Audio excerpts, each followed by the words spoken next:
Oui, les francs-maçons, en tout cas dans nos systèmes français, belges, anglais, Hein?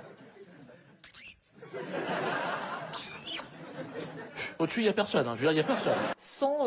sont la structure, en fait, sont la structure de la société. Donc ils sont à tout, comment dire, tous les échelons importants de la société.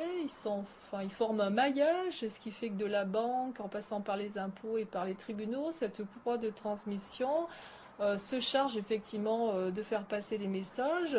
Le problème, si on en revient aux tribunaux, c'est que lorsque les francs-maçons désignent une proie qu'ils ont décidé de spolier à travers des procédures dans les tribunaux, ils demandent aux frères qui sont à la banque, aux impôts, de mettre en place les méthodes de harcèlement ou comment dire de mise en danger de la vie d'autrui, de manière à ce que lorsqu'ils ont décidé de saisir des biens ou de spolier, puisqu'ils mettent ça en place sur plusieurs années, toute la tentacule soit en place et que tout soit mis, comment dire, tout soit prêt tant aux impôts, tant à la banque. C'est comme ça qu'on a des interdits bancaires qui n'ont pas lieu d'être, des frais d'agio qui se mettent, comment dire, en place alors qu'ils ils sont créés de toutes pièces, ils sont factices. Donc tout se met en place au niveau de cette chaîne, de ce réseau. Ça fonctionne extrêmement bien et tous les gens, les proies qui ont subi les maçons, peuvent prouver aisément comment ça fonctionne parce que en même temps, enfin, il y a toute une circulaire. C'est vraiment le système des roues, quoi. À un moment donné, euh,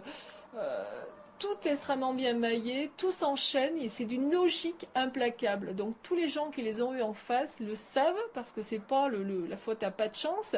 Tout s'enchaîne de manière extrêmement structurée. Tout est, je veux dire, programmé. À telle date, il se passe telle chose. Et entre autres, dans les choses qu'utilisent donc les maçons, dans les tribunaux ailleurs, ils ont des dates maçonniques, un calendrier maçonnique sur lesquels, ils interviennent, enfin, euh, à certaines dates. Ils ont des actes très précis au niveau donc de dates symboliques du calendrier, qui leur permet aussi de donner des ordres par rapport à des fonctionnements comme ça. On parle souvent de la franc-maçonnerie. Est-ce qu'il y a du ménage à faire? Il y a eu pas mal de bouquins qui ont été écrits. Je n'ai aucune information de ce côté-là. Hein? Au-dessus, il n'y a personne, hein. Je veux dire, il n'y a personne. Une inscription de faux à titre incident devant la cour d'appel. Inscription de faux justement vis-à-vis de mentions dont je pouvais apporter la preuve que les faits qui étaient énoncés ou les attestations qui étaient citées n'avaient aucune valeur pour comment dire des choses bien précises. Alors j'ai eu le cas donc le juge, comment dire, prenait des décisions sur seulement 2 attestations, ce qui est complètement, comment dire, insuffisant. Il y a une attestation qui avait été faite, par exemple, par la mère de la collaboratrice de l'avocat adverse, ce qui ne respecte nullement, comment dire, le principe de la déontologie. Vraiment, qui ne respecte aucun principe de base. Donc sur une pièce comme ça, on fait valoir le non-respect donc de la déontologie, le non-respect là dans le cas de cette attestation d'autres articles de droit. Il y avait aussi une autre attestation qui avait été faite en infraction totale du droit et pas que du droit civil ou du droit pénal. Infraction aussi au code de la santé publique.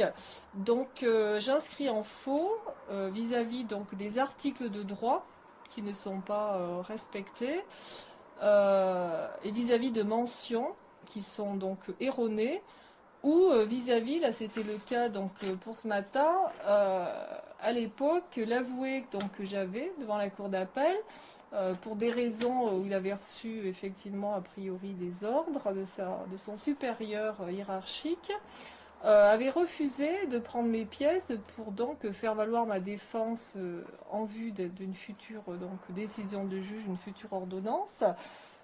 Donc sur 80 feuilles au total, qui m'avait donc que l'on avait refusé de me prendre et qui donc n'étaient jamais arrivées au greffe, puisqu'on avait là aussi refusé à un greffe de la cour là, de me les prendre.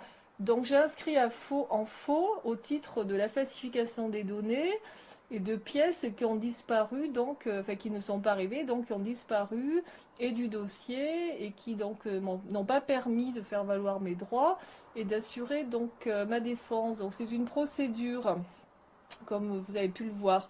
On fait dresser un procès verbal par le greffier. Le greffier nous donne donc une copie de ce procès verbal. Et ensuite, lorsque c'est devant la cour que l'on fait une inscription de faux à titre incident, on a l'obligation, dans le mois, pour que la procédure soit bien tenue, on a l'obligation de la faire signifier donc à la cour, devant le conseil de la mise en état et autres, on a l'obligation de la faire signifier par un avoué. C'est pas vraiment un dépôt de plainte, ça n'a rien à voir avec un dépôt de plainte, puisque bon, c'est une inscription en faux incident sur une décision de justice, c'est-à-dire que c'est une action qui permet à tout justiciable qui est enclin à contester, je dirais, des décisions de justice qui n'ont pas respecté des formes régulières ou autres, et qui vont permettre à ce moment-là à la juridiction de véritablement établir si l'inscription est considérée comme un faux, ou s'il y a eu des malversations, ou on a pour un irrespect en quelque sorte des règles de procédure.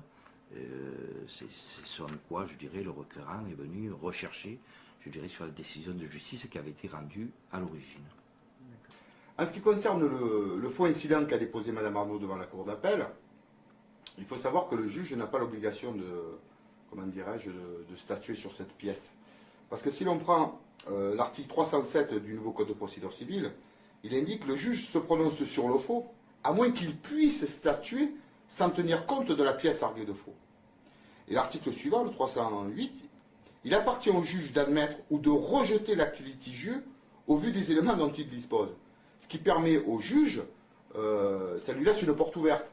Je veux dire, s'il y a des conflits d'intérêts entre les parties, ou éventuellement une influence franc-maçon. Hein? Au-dessus, il n'y a personne, je veux dire, il n'y a personne. Puisque bon, il y a quand même, cette rumeur qui court par rapport aux étoiles que nous retrouvons dans les jugements.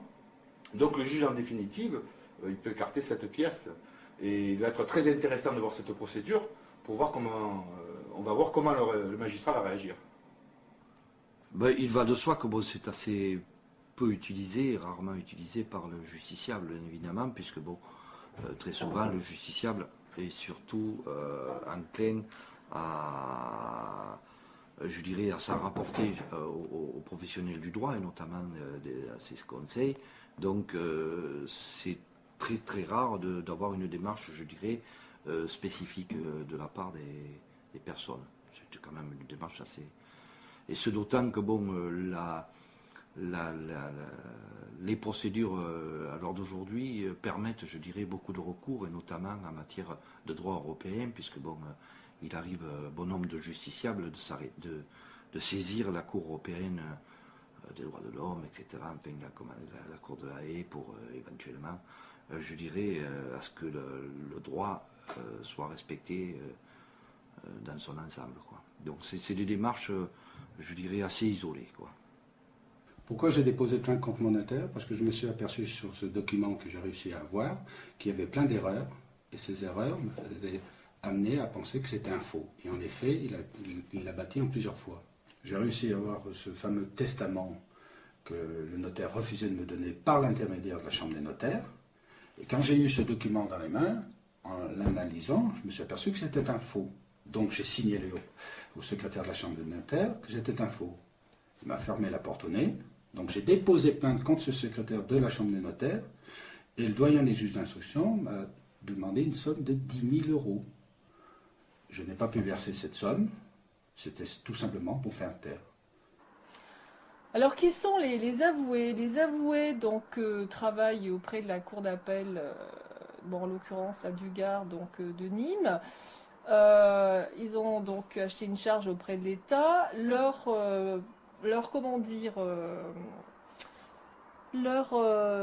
ne peut se passer donc d'avouer en appel. Donc on a sur le principe un avocat pour plaider, et qui n'est pas responsable devant la cour d'appel, et on a l'obligation, on cherchait mes mots, du ministère d'avouer. Ce qui fait, on dit qu'en général, les gens qui vont en appel, et c'est pas le cas aujourd'hui, ils ont les moyens, parce que ça veut dire qu'on paie en moyenne, pour une seule audience plaidoirie, 1200 €, 1500 € à l'avocat, et qu'en doublant, puisque c'est l'avoué qui transmet les pièces pour les procédures, on paie ces sommes-là, voire plus, puisque calcul des émoluments de l'avoué, c'est encore autre chose. Il se base sur d'autres montants. On arrive à payer des sommes extrêmement importantes. Et si l'avoué est responsable pour le travail qu'il fait devant les cours d'appel, on n'est pas toujours assuré, comment dire, de son travail, à savoir de la transmission des pièces ou de la bonne, on va dire, tenue du dossier, puisqu'on est dans des relations avocat-avoué où l'avocat est censé défendre vos droits, défendre vos arguments, et l'avoué n'est censé que transmettre les pièces, un petit peu comme un avocat postulant. Et souvent, des conflits s'installent vis-à-vis de la cour, entre par exemple le travail qu'a fait ou que n'a pas fait l'avocat, ou qu'a fait ou n'a pas fait l'avoué, il se renvoie, même si c'est l'avoué qui est responsable, l'avocat n'a pas su bien travailler le dossier, n'a pas assuré son devoir de conseil, et l'avocat, souvent là aussi, va dire c'est l'avoué qui n'a pas transmis au bon moment, il a oublié de transmettre les conclusions, et malheureusement les justiciables, s'ils ne contrôlent pas le travail tant de l'avocat de l'avoué, ce qui serait presque un travail à temps complet, ils peuvent avoir, de grandes déceptions, voire plus, quoi. Hein? Un avoué, c'est un officier public ministériel. Pour moi, c'est un parasite de la justice. Le mot est peut-être fort, mais on n'a pas besoin d'un avoué, pour communiquer les pièces à la cour d'appel. Un avocat, ça suffirait amplement. D'ailleurs, il y a des avocats qui se plaignent, de cette profession. Donc, il arrive que certains avoués, ne déposent pas les conclusions initiales, en déposent d'autres, retirent des pièces du dossier, et ça, c'est très préjudiciable aux justiciables. Hein? Donc, on n'a pas à payer des gens pour transmettre des pièces. Ensuite, il y a une contradiction aussi au niveau des textes du nouveau Code de procédure civile. C'est que nous avons un article, si vous voulez, qui nous impose la représentation par un avoué. Bon. Mais par contre, il y a un article 93 de la loi Ventose, qui figure aussi dans le nouveau Code de procédure civile, qui nous dispense, parce qu'on a la possibilité de déposer des conclusions écrites, de choisir le défenseur de son choix. Donc, cette loi est très vieille, mais toujours en application. Donc, on n'a pas besoin de ces gens-là, parce qu'ils sont là juste pour apposer une signature en bas des conclusions, et se font rémunérer très grassement, parce qu'en général, si vous voulez, ils surfacturent les actes judiciaires. Bon, moi-même, j'ai engagé une procédure d'inscription de faux au tribunal de grande instance de Grenoble, et le greffier, lui, il doit certifier conforme les états de frais de l'avoué. Donc, cet état de frais étant surfacturé, le greffier fait une écriture publique. Moi, je vous passe les péripéties de cette procédure, puisqu'elle n'a pas abouti, parce que j'ai été, si vous voulez, planté par un très grand avocat qui n'a pas voulu engager cette procédure de faux. Contrairement à celle de Mme Arnaud, qui n'était pas un incident devant la cour d'appel, mais un faux à titre principal dans un acte authentique. Donc cet avocat m'a planté la procédure, mais bon, il me reste à peu près 25 ans pour l'engager. Sur les dérives judiciaires, Hein? Est-ce qu'il y a du ménage à faire? Il y a pas mal de bouquins qui ont été écrits. je n'ai aucune information de ce côté-là. Hein? Au-dessus, il n'y a personne. Je veux dire, il n'y a personne. Je n'ai pas suffisamment, je n'ai pas d'éléments pour permettre de répondre objectivement, quoi.